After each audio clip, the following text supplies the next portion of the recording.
going into league play, we know we're down 14 points when we get there. It's just like going to Orange County. The referees are not going to be on your side, buddy. And we know that. So don't you complain. Don't you talk crazy to the ref. Don't get into a shoving match with somebody. Don't you punch anybody. What do you get mad for? We told you before you got on the bus to go. The referee's not going to give you that call. He's holding me. Oh, so what? Okay, we've gone over how to get the holding off of. We've gone over how to expose the holding. We have different techniques and fundamentals for that. So don't give me an excuse. Okay, because there's 14. They might as well put 14 points on the board or give us negative 14 when we get there. And we know that already. You know what I mean? When we Orange County and over here with these guys, we know what it's going to be already. We know it's going to be some touchdowns called back. We understand that coming in the door. So we just got to compete even harder for that. Yeah. Anything else you want to add as far as the senior class, the leadership of the team, anything? I mean, I love this team. I think this is the best that I've felt about the team since I've been here as far as just like the direction that we're going in. We got some really good, a couple of really good guys that are starting to kind of emerge as leaders. We got Peter Tukatow, who's starting to emerge as a leader. Marcus Jackson, he had to take over the quarterback spot because our starting quarterback broke his foot. Our running back broke his foot as well. You know what I mean? So Peter's taking over the tailback spot. Marcus is taking over the quarterback spot. And those guys, I mean, it's amazing. Just what they've done as far as they're playing both ways. They're old school football. You know what I mean? Just like when he's playing quarterback and safety. Peter's playing middle linebacker and tailback. Smash mouth, hit you in the face. Just bringing the wood every play. He's playing and Peter's playing the best football that I've seen him play. He started every game since I've been here as a coach. He started for me as a sophomore, and he started every game for us at middle linebacker. Now he's starting at tailback, and he's doing a great. I think he's rushed over 100 yards every game he started. I think he had like a $150 one game, a $170 another game. He's really stepped it up, and I just love to see that old school mentality where it's like they don't come off the field like Marcus is our long snapper. I mean they do it all. It's real old school football. Yeah, and I know Coach Brown, one of the coaches on staff, he actually was one of my coaches at Lawndale, and yeah, I'll just say it because I graduated and I'm removed from it. I can say there's a stigma against South Bay teams, in particular schools like Lawndale, Hawthorne, Leuzinger. For some reason, we just don't get calls. You play El Segundo, expect not to get some calls. You go to North Torrance or South, especially South Torrance, I don't. It's sad that the quality of refereeing in that regard, that aspect, hasn't changed. Not that all the refs are bad, because they're not. But there is a certain pocket to where I've noticed it, and I kind of wish they would fix that. But it is what it is. You do what you do. You control what you can control. One last question though, because I know they're switching from Max Preps to Scorebook Live. Have you had to deal with that yet, or are you still? I'm still on the Max Preps. That's where I kind of go to get my information from is Max Preps and Cal Preps. I haven't really used the Scorebook Live one yet. I think our athletic director may have to use it because that's what CIF is requiring that they use, to input information. But I haven't really dealt with that yet. I'm still on the Max Preps deal. Cool. So it's probably like a grace period. I hope so. Yeah, because I was talking to Morissette. He's like, eventually, they're trying to be like almost the ESPN stat book of like live updates for high school games. I'm like, it's going to take a while. Yeah. It's going to take a while before it trickles down, but it's good that that's happened. But thank you, Coach Barnes, for coming on. Appreciate your time. Thank you. Anything else you want to wrap up? The floor is yours. No, I mean, just hopefully people come out to the game on Friday out of Peninsula and come out and support us for the rest of the season. We just come out and support the kids. Definitely. Thank you. So, yeah, Kenny, shout out to you for making that interview happen. Thank you. There's still like 15 seconds left in it, but whatever. We can hear ourselves. It's all good. We're going no sound effects on the headphones either. So, whatever. We play through it. There's no snare in my headphones. It's not the first time. But anyway, shout out to Coach Barnes. He's going to be playing Peninsula, their first night game in years. And like we talked about, there really is like, some might say it's racial, some might say it's like just how the other half lives. But there's been a really bad stigma and kind of a tension between refs and the schools in the South Bay, in particular Lawndale, Leuzinger, Hawthorne, where like we're just not getting the benefit of any calls when we go to these other schools that are either predominantly white or just in nicer areas. Socioeconomically speaking. My favorite part of the whole interview was, he was pretty candid, which was cool, but, just him talking about kind of some of the parallels between some of the parallels and also differences between, like them and Lawndale and Hawthorne. And then specifically, talking about a coach essentially calling him out. Like, that's crazy. Passing league tournament. But even just this whole angle on, just trying to really coach the guys that he has and do the best with the talent that's given to him and keeping it local. Like you said, he's not turning anyone down, but at the same time, and he lost. That's transfers. not where his focus is. His focus is on the people he has and the people in the community, which, is what high school football should be about anyways. And what he talked about, like he lost his fastest player and a couple other recruits to other schools. It happens. We always talk about what transfers are going where, and we follow the transfer, but we don't always look at the school that kid leaves, where he would have been the best player on that team, but now let's say he's a part-time starter on, Mater Dei or Bosco or whatever. And then also he said off the air, as I said before the interview started, he said they've had the same weight room outside, which really isn't a weight room at all, like a makeshift weight room outside in a big white tent on Rosecrans. You can see it from the gate standing outside on the street where all their weights are,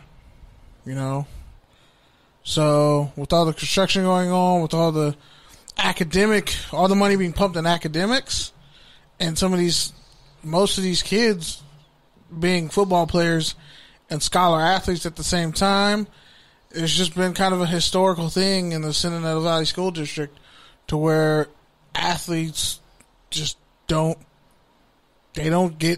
athletics doesn't get the money it should probably deserve or even warrant. But I think that kind of brings everything back to what you were first talking about when you were talking about, re-engaging the alumni and legacy. Finding people who've been there before, because ultimately, I mean, that's kind of how you raise funds. Like, that's how you build your booster program up. Like, that's how you get the extra stuff that you need. I mean, ultimately, the weight room, I mean, you can't do too much about that. But the other stuff at least can start with getting your alumni back re-engaged. I know. Yeah, the base. And I mean, and if you can get a pro player like in your tenure, like that helps a lot too. John Ross is working out there in the offseason. Yeah, so exactly. So it's like if those kind of guys can get money, like for instance, Birmingham, when I coached there, that was when Malik Jackson had just won the Super Bowl and just got the big contract from Jaguars. So he was really putting a lot into the school, having camps there, helping them get their field back up, helping them do some events and some fundraising. So any of that sort of stuff helps, but it doesn't even always have to be a pro player. I mean, it could just be someone who went to college, played ball, someone who was important to the community, someone people remember. But yeah, man, speaking of people you might remember, speaking of community members, speaking of culturally concise commentary, speaking of my fellow Bay Area family. Yeet. What's good, intern sir? Don't ever. Social media sir? Don't ever press that button ever again while somebody from the Bay Area is saying yeet. You understand me? Welcome home. Welcome back. Hi, people. So for the listeners who don't know, why don't you let them know where you were? Where'd you spend the last month of your life? And how sad you are to be back. So about a week ago. Okay, I came back from Japan. I was there for a month, from August 23rd to September. Yeah, it was absolutely amazing, and I had to come back to the ghetto, which is the United States. Not even just LA, just this whole country in general. Slums. So, but I enjoyed myself. I went exploring in Tokyo and Yokosuka, on the base side where my brother is because he's in the military, in the Navy in specific. Blah blah blah. Sorry guys, I'm high.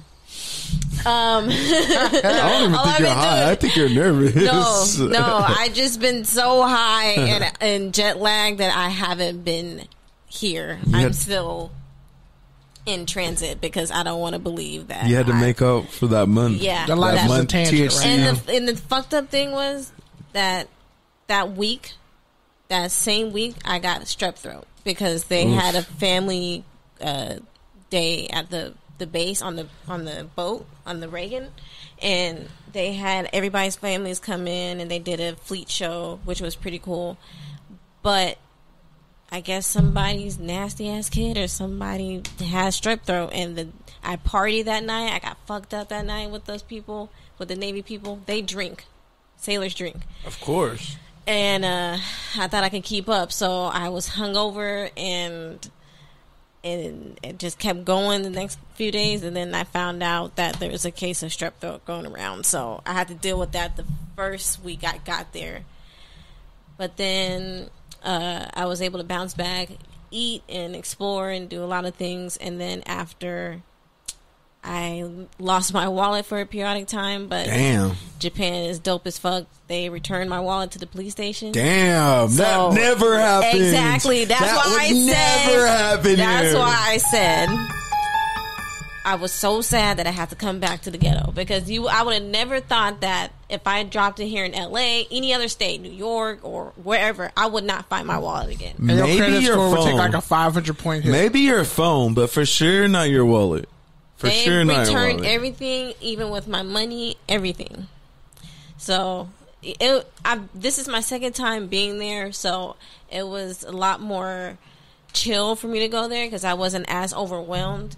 So I was able to enjoy myself that much more. But yeah, I'm back. So we asked you this off air, and we told you to hold the answer, but let us and the listeners know, what was the absolute best thing that you ate during your whole month there? Like, what is it that you still remember, that you're salivating just thinking about? Like everything. But like I said, I have my go-tos. I have my moods. So I can't sit here and say I had a favorite thing because all of it's my favorite. But I guess my absolute number one thing is ramen. But is there any place that you can remember where you were just like, oh, my top two was the one that was right around the corner from my brother's place, and there's a chain that's called Furyu ramen, and it's Hakata style, so there's like thin noodles, and that was the place that I kept going to, and you say kaidama and they'll give you 2 free, or they'll give you a refill, so you get 2 free refills of noodles. So that was by far my favorite. Yeah, that's live. So you just sit there and like it's crazy because I've sat there and watched most of the people just sit there and chow down their noodles, and then like they get their meal not even like 5 minutes later. Like, you know, when you see the anime and you see them stuff their face, it's true. Like they're literally 5 minutes and they're like, oh, kadema, and they're like, hi, like, what do you want? And they'll tell them the style that they want, and then they'll bring it out, and then another 5 minutes they eat that shit. They're like, bring me another one. They serious about when they eat. And then you kind of have to eat noodles with chopsticks like that, though. But like, because otherwise, I mean, you can swirl them around, but it's just more efficient to scoop it in. And then you're supposed to slurp. Right, like you're supposed to slurp out there. Yeah. Because when you slurp, it means that the food is good. But like, they chow down. Like, it's crazy how much they eat. Like, there's another place that was my favorite, was the sushi place, and they charge you by the plate, and each plate is like 80 cents. Wow. And you stack it, and I've seen people stack their plates up to like 15, 20 plates. Damn, that's some Kobayashi shit. But like, these people, it's like one person. They're sitting, I'm looking at their plates. I only have like 7, thinking I'm a pro, and I turn around, there's like 15, 20 plates stacked, and I'm not exaggerating. Like, it was, and they're probably like no bigger than you. No. And they were just getting started, most likely. Yeah. Like, I've noticed it's a constant, like, they're always eating. So there's always a place to eat. Like, you can't, even when you go into the little convenience stores, they have food ready to go for you. Like, they're always eating. But like at the same time, you're always